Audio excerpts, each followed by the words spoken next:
여러분 안녕하십니까. 1월 28일 새벽입니다. 저는 책입니다. 명절 휴가 잘 쉬고 계십니까? 내일은 을사년 신년이 시작되는 설날입니다. 요즘 정치판은 이미 조기 대선이 확실하다는 분위기입니다. 내란죄 수사권이 없는 공수처는 관할 법원이 아닌 서부지방법원의 윤 대통령에 대한 체포영장을 청구하고 이순영 판사는 조금도 망설이지 않고 체포영장을 발부했습니다. 게다가 그 영장은 놀랍게도 형사소송법 110조, 111조 적용을 배제한, 표현은 예외로 한다 이렇게 했는데 그 뜻은 적용을 배제한 아주 해괴한 영장이었습니다. 그 체포영장이 실기하고 다시 영장을 청구한 것도 서부법원입니다. 이번에는 신한미라는 판사가 발부를 했죠. 내란죄 수사권이 없는 공수처가 관할 법원이 아닌 서부지법에 청구를 해서 발부받은 체포영장은 당연히 불법이며 무효입니다. 그런데 왜 대법원은 눈 감은 것입니까? 게다가 공수처는 한 발 더 나아가 구속영장 청구까지 서부법원에 냈습니다. 아니, 수사권도 없는 공수처가 내란죄를 혐의로 해서 구속영장을 청구를 한다는 게 말이 되는가요? 차은경 판사는 공수처에 내란죄 수사권이 없다는데 눈을 감았습니다. 그는 현직 국가원수를 내란죄 혐의로 구속하면서 달랑 15자 피의자는 증거를 인멸할 우려가 있다. 이 15자를 이유로 댔습니다. 수사권이 없는 공수처가 관할이 아닌 법원에 영장을 청구하는 불법이 이처럼 계속되는데도 이 나라 지성인들이 모두 침묵하는 것은 무슨 까닭입니까? 정의를 세우는 것보다 이 편법과 불법이 파치는 것을 용인하는 것보다 김건희가 이 나라가 나갈 길을 좌우하고 있다 이런 의심이 사기 자라는 게 더 무서웠던 것입니까? 정말 저는 궁금합니다. 아니면 고참 부장검사 윤석열이 권력에 대들면서 인기를 얻어 5년 만에 대통령의 반열에 오른 게 눈꼴 사나웠던 것입니까? 그것이 정의가 무너지는 것보다 나라의 명예가 땅에 처박히는 일보다 더 견디기 힘든 것인가요? 어떻든 26일 구속기간 만기 하루를 남기고 검찰총장 심우정이 윤석열을 구속 기소하기로 결정을 하면서 정치판 각 당의 분위기는 확연히 달랐습니다. 심우정도 윤석열로부터 임명장을 받은 사람이죠. 여당 국민의힘 대선 주자들은 아주 분통을 터뜨렸습니다. 윤 대통령은 아직 범죄 사실이 불분명한데 구속 기소를 하고 12가지 범죄가 대체로 소명이 된 이재명은 불구속으로 재판하는 게 말이 되느냐. 일제히 수사 주체와 사법부의 공정성 논란이 불거지고 있다며 비판에 나섰습니다. 서울시장 오세훈은 검찰 수사 없이 단행된 대통령 기소에 깊은 유감을 표한다며 이렇게 지적했습니다. 이런 섣부른 결정은 향후 공판에서 두고두고 논란이 불씨가 될 거다. 오세훈은 수사권한 논란이 있는 공수처는 수사에서 손을 떼고 불구속 상태에서 경찰이 수사해야 한다고 했습니다. 공수처는 문재인 정부의 졸속적이며 기형적인 검찰 개혁이 낳은 폐해다. 지금이라도 폐지하고 수사권을 재조정하는 것이 수사기관 전체가 국민적 신뢰를 회복하는 길이다. 오세훈은 다시 이재명의 재판도 짚었습니다. 야당 대표에 대한 사법 절차가 상대적으로 늦어지는 데 대해 국민 불신이 커지고 있음도 사법부가 무겁게 받아들여야 한다. 대구시장 홍준표도 이 심우정의 기소 결정을 비판했습니다. 이 홍준표가 페이스북에 올린 글이 이렇습니다. 윤 대통령을 아무런 수사권한 없는 공수처의 무효인 수사 서류를 근거로 구속 기소한 검찰의 결정에 강한 유감을 표한다. 쟁점이 많은 사건인 만큼 불구속 수사를 해도 무리가 없었다.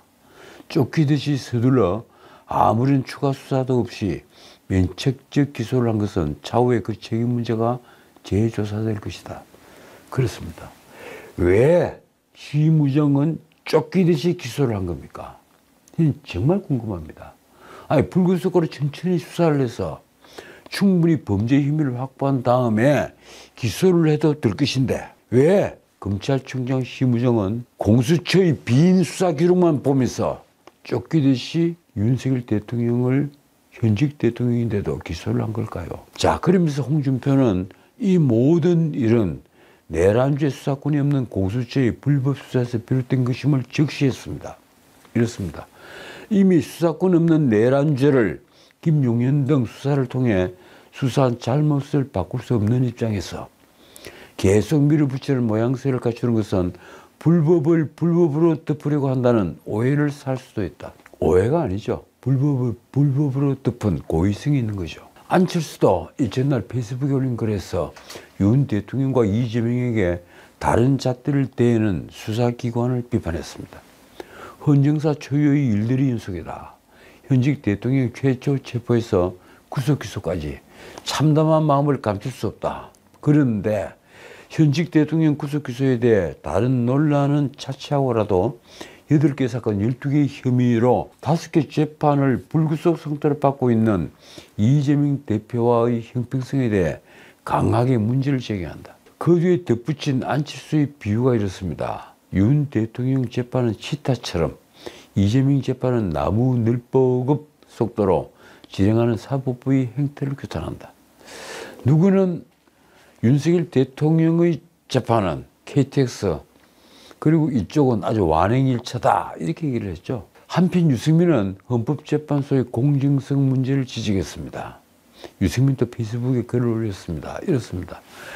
헌재가 한덕수 권한대행 탄핵과 정죽수 문제를 방치하면서 이때 정죽수 문제는 한덕수 총리를 탄핵할 때 대통령과 같은 재적의원 3분의 2가 필요한가 아니면 총리 탄핵처럼 151석이면 가능한 것인가 이 문제입니다. 그리고 이 최상목 권한대행이 마흔역 후보자를 임명하지 않은 것의 위헌 여부부터 승부하기로 했다. 이는 명백히 불공정하고 상식과 논리에 맞지 않다. 유승민은 최상목의 헌법재판관 2인 임명이 위헌인지 아닌지를 따지려면 최상목 장관이 헌법에 따른 대통령 권한대행인지 아닌지부터 정하는 게 상식이라고 했습니다. 쉽게 말하면 한덕수 권한대행의 탄핵소추가 만약에 정죽수 문제로 잘못된 것이라면, 그래서 한덕수 총리가 여전히 권한대행이라면 최상목 권한대행은 권한대행이라고 할 수도 없고, 그리고 헌법재판관 임명을 할 수도 없다는 얘기입니다. 다시 정리하면 이렇습니다. 한덕수 탄핵과 정죽수 문제가 바로 이것이고, 따라서 헌법재판소가 이 문제부터 결정하는 것이 상식이고 논리이며 공정이다. 그리고 보니 유승민 전 의원께서 이 부분에 공부를 꽤 많이 한 것 같습니다. 그러면서 유승민은 헌법재판소가 최상목이 마흔역을 임명하지 않은 것만 콕 집어서 위헌 결정을 하겠다고 우기고 있는 것이라고 했습니다. 우리 법 연구회 출신의 골수 좌파 재판관이 한 명 더 있어야 대통령을 확실하게 파면시킬 수 있다는 헌재의 조급함만 드러났다. 글쎄요, 지금 구조면 거의 4대 4로 보이는데 한 명만 저쪽으로 넘어가도 3대 5가 되겠죠. 근데 3대 5는 결국 윤 대통령을 파면을 못 시키니까 결국 마흔역 한 명이 더 헌법재판관으로 임명이 되는 것이 꼭 필요하다는 얘기입니다. 자, 어떻든 야당, 특히 민주당의 분위기는 완전히 다릅니다. 검찰이 26일 윤 대통령을 내란 수괴, 내란 우두머리로 구속 기소하자 야권은 일제히 환영한다는 플랜카드를 내걸었습니다. 그러면서 이른바 내란을 선동한 자들까지 모두 색출해서 처벌해야 한다고 주장했습니다. 민주당 한민수 대변인이 26일 한 말이 이렇습니다. 내란 수괴에 대한 단죄가 이제 시작이 된다. 불법계엄을 모의하고 실행한 일당은 물론 유언비어를 유포하며 내란을 선동한 자들까지 모두 죄를 물어야 한다. 이른바 내란 선전죄라고 합니까? 글쎄 정말 기가 막힙니다. 언제부터 민주란 이름을 쓰는 민주당이 이렇게 언론을 봉쇄하는 데 앞장을 서고 있습니까? 정말 기가 막힙니다. 이 민주당 이용우는 페이스북에서 직권남용 등 나머지 범죄도 파면 후에 모두 추가 기소해야 한다며 같은 역사가 반복되지 않게 하기 위해서는 집요하게 밀어야 한다고 했습니다.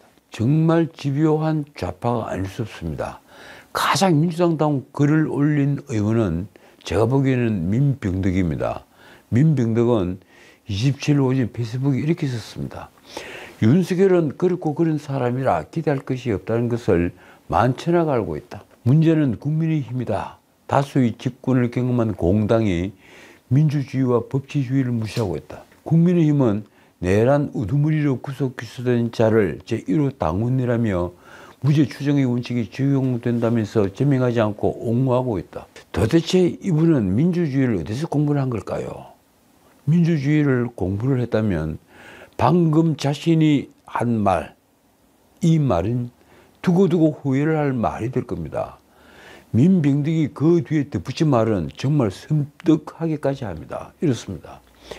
여전히 헌정수호 세력과 내란 세력의 싸움은 진행되고 있다.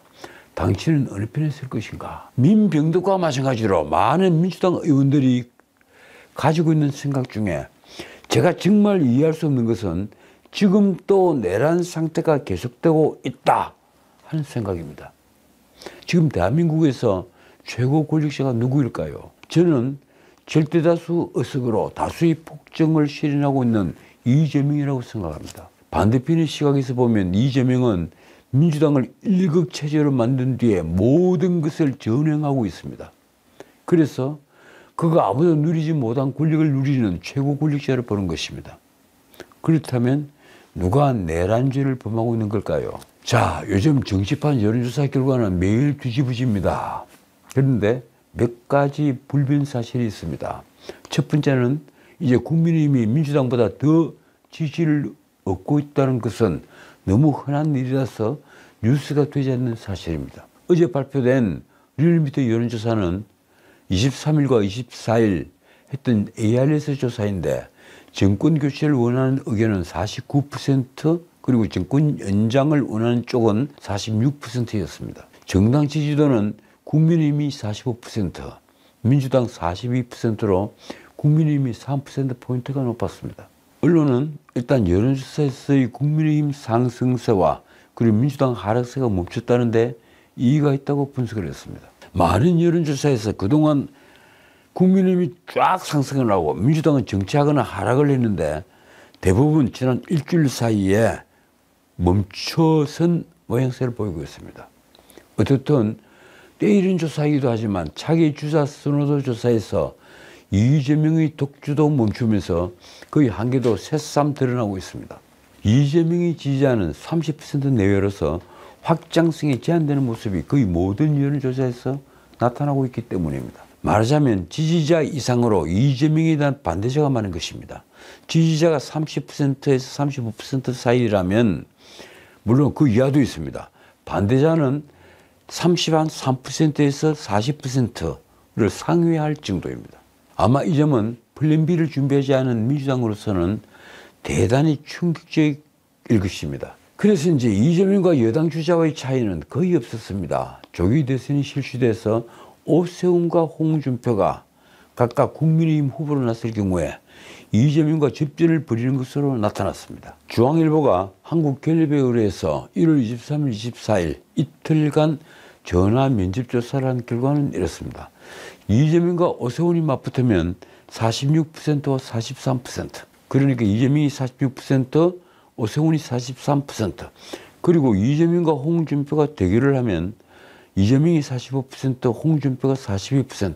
둘 모두 차이는 불과 3%포인트여서 오차범위 플러스 마이너스 3.1%포인트 아닙니다. 지역별로도 서울과 강원, 충청, 그리고 대구, 경북, 부울경, PK 모두 오세훈, 홍준표가 앞선 반면에 인천, 경기, 그리고 호남, 제주에서는 이재명이 우세한 패턴이 반복이 되었습니다. 연령별로는 40대, 50대는 이재명을 더 지지했고 60대, 70대, 그리고 70대 이상은 오세훈, 홍준표를 각각 지지하는 모습입니다. 문제는 부동층이 많은 20대와 30대입니다.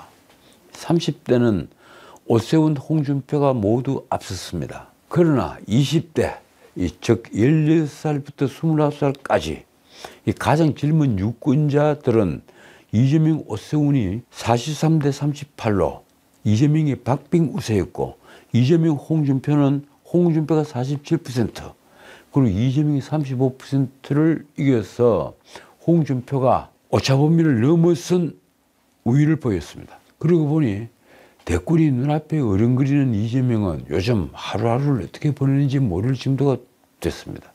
재판받으러 다니는 것도 이젠 평상시 늘 겪는 일처럼 일상화된 것으로 보입니다. 아마 이재명은 자신의 재판을 늦추기만 하면 자신이 대권을 쟁취한다는 것을 의심하지 않을 것입니다. 이제 자신의 모든 범법 사실은 자신이 대권을 쟁취하는 일에 사소한 걸림돌은 됐지만 결국 자신의 권력을 얻을 것이라는 확신을 가진 것처럼 보입니다. 그는 이재명의 가슴에 언제부턴가 국회의원 배지가 없습니다. 대신 그는 대한민국 국기인 태극기를 가슴에 달고 있습니다. 태극기를 가슴에 다는 대표적인 인물은 사실 대통령입니다. 외국에도 대부분 그 나라 국기를 가슴에 배지를 달고 있는 국가원수들이 많이 있습니다. 우리 경우도 마찬가지입니다. 특히 해외 순방이 났을 때 대통령은 태극기를 부착하곤 합니다. 다만 한 사람, 문재인은 해외 순방 때 태극기 배지를 달지 않았습니다. 제가 여러 사진을 찾아봤는데 태극기 배지를 달고 해외 순방에 나선 문재인의 사진을 찾지를 못했습니다. 심지어 문재인은 한미 정상회담 때 임시정부 100주년 배지를 착용해서 성조기를 단 트럼프와 대조를 보였습니다. 이 트럼프가 아니라도 미국 대통령은 오래전부터 성조기 배지를 달고 있습니다. 그 배지에는 미국을 대표한다는 의미가 담겨 있으면 물론입니다. 그런데 야당 대표가 태극기를 가슴에 단 것은 이재명이 처음이 아니었나 저는 생각합니다. 문제는 대한민국의 상징인 태극기를 우리 역사와 정체성을 부정해온 이재명이 자랑스럽게 내세운다는 것입니다. 보수 인사들은 그래서 이재명의 위선이고 국민을 속이는 기만행위라고 합니다. 도대체 이재명은 무슨 의미로 태극기 배지를 가슴에 달고 있는 걸까요? 공식 행사는 물론 심지어 장외 집회와 그리고 재판에 나갈 때도 태극기 배지를 달았습니다. 더욱이 과거 싱하이밍 중국 대사를 찾아가서 일장 훈시를 들은 날에도, 이 표현은 조선일보 표현입니다. 일장 훈시를 들은 날에도 그는 태극기 배지를 달았습니다. 이 나라 좌파들이 오래전부터 태극기의 거부감을 가지고 있는 것은 더 이상 비밀이 아닙니다. 좌파들은 한때 국기에 대한 경의조차 거부했으니 말입니다. 민노총은 제가 알기로는 아직도 국기에 대한 경의를 하지 않습니다. 자, 그런데도 이재명이 태극기를 매일처럼 달고 다니는 것은 태극기를 선호하는 보수 우파 애국자 그룹이 보이는 자신에 대한 비토를 줄여나가기 위함이 아닐까 저는 생각합니다. 그래서 많은 이들은 이재명의 태극기 배지를 두고 권력을 잡기 위한 위장으로 봅니다. 며칠 전 조선일보 박정훈 칼럼도 마침 이 문제를 짚었습니다. 박정훈 논설실장은 이재명의 이력은 모순과 모순이 부르는 인지 부조화의 일화로 가다가다고 썼습니다.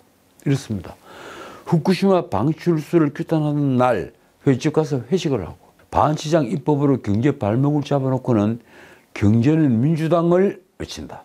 박정훈 논설실장은 이재명이 도리한 친미 행보도 대선용 우크릭 프로젝트의 계산된 인출에 다름 아니다. 이렇게 썼습니다. 칼럼 내용을 일부 제가 그대로 옮깁니다. 그간 친중을 달리던 그는 개엄 이후 기회 있을 때마다 미국에 감사한다라거나 한미동맹이 더욱 강화될 것이라는 말을 반복하고 있다.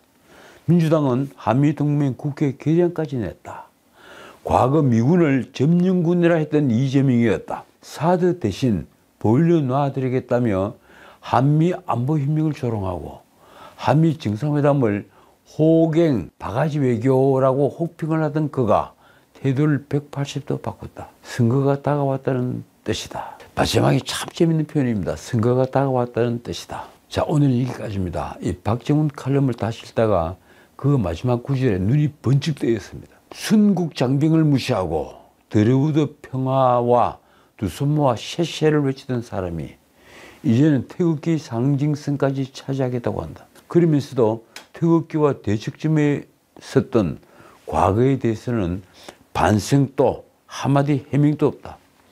진정성 없는 위장 우클릭이라는 뜻이다. 존경한다고 하니 진짜인 줄 알더라던 그 유명한 의혹이 떠오르는 것은 어쩔 수 없다. 우리는 지금 이 나라의 백년을 걱정해야 하는 결정적 순간에 서 있습니다. 지금까지 전식이었습니다.